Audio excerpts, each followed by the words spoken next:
Bonus buat Anda. Musik! Yamet Kudasi, Yamet Kudasi, Bang Yamet, Arake Dasi. Arake Mochi, Bang Arake Pepsi.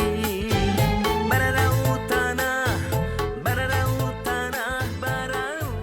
Assalamualaikum warahmatullahi wabarakatuh dan selamat datang penggemar Bang Jamet. Hari ini kita akan melanjutkan materi pembelajaran PPKN, khususnya mengenai demokrasi.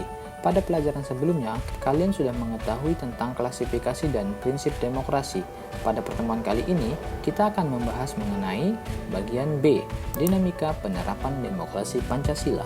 1. Prinsip-prinsip demokrasi di Indonesia. Pilihan yang tepat bagi Indonesia dalam menerapkan demokrasi adalah demokrasi Pancasila, karena hal ini sangat sesuai dengan karakter dan kepribadian bangsa kita. Hal ini juga sejalan dengan kebiasaan gotong royong dan musyawarah masyarakat Indonesia. Demokrasi Pancasila merupakan intisari dari penerapan sila keempat Pancasila, yaitu kerakyatan yang dipimpin oleh hikmat kebijaksanaan dalam permusyawaratan perwakilan. Berikutnya, bagaimana dengan prinsip demokrasi Pancasila? Pak Ahmad Sanusi mengutarakan 10 pilar demokrasi konstitusional Indonesia menurut Pancasila dan Undang-Undang Dasar Negara Republik Indonesia tahun 1945, yaitu 1.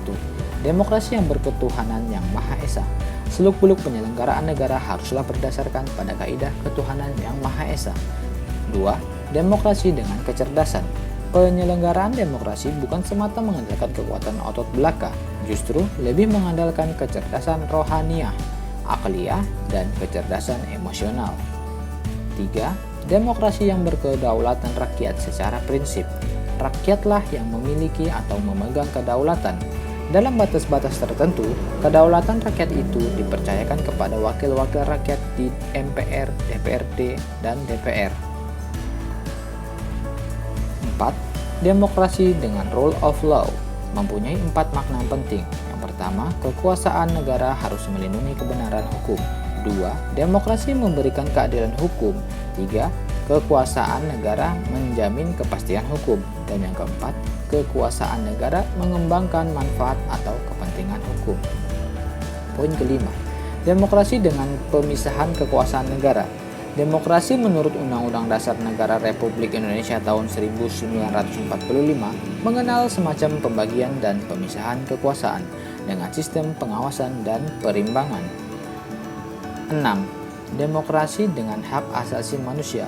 Demokrasi sangat mengakui dan menghormati hak asasi manusia untuk meningkatkan martabat dan derajat manusia seutuhnya.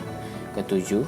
Demokrasi dengan pengadilan yang merdeka. Demokrasi menghendaki diberlakukannya sistem pengadilan yang merdeka, independen, yang memberi peluang seluas-luasnya kepada semua pihak yang berkepentingan untuk mencari dan menemukan hukum yang seadil-adilnya.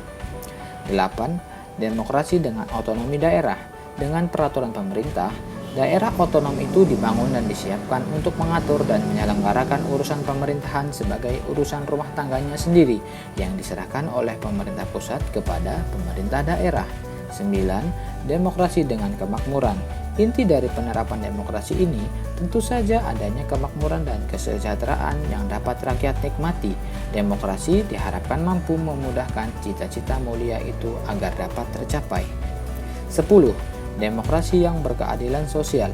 Demokrasi menurut Undang-Undang Dasar Negara Republik Indonesia tahun 1945 menggariskan keadilan sosial di antara berbagai kelompok dan lapisan masyarakat. Tidak ada anak emas dalam demokrasi. Semua memiliki hak dan kesetaraan keadilan yang sama. Jadi, secara sederhana, demokrasi Pancasila mengandung 3 unsur dasar, yaitu nilai kerakyatan, permusyawaratan, dan hikmat kebijaksanaan. Demikianlah pembelajaran kita kali ini. Silahkan mengisi daftar hadir di kolom komentar video ini. Bapak akhiri, Assalamualaikum warahmatullahi wabarakatuh dan enjoy study.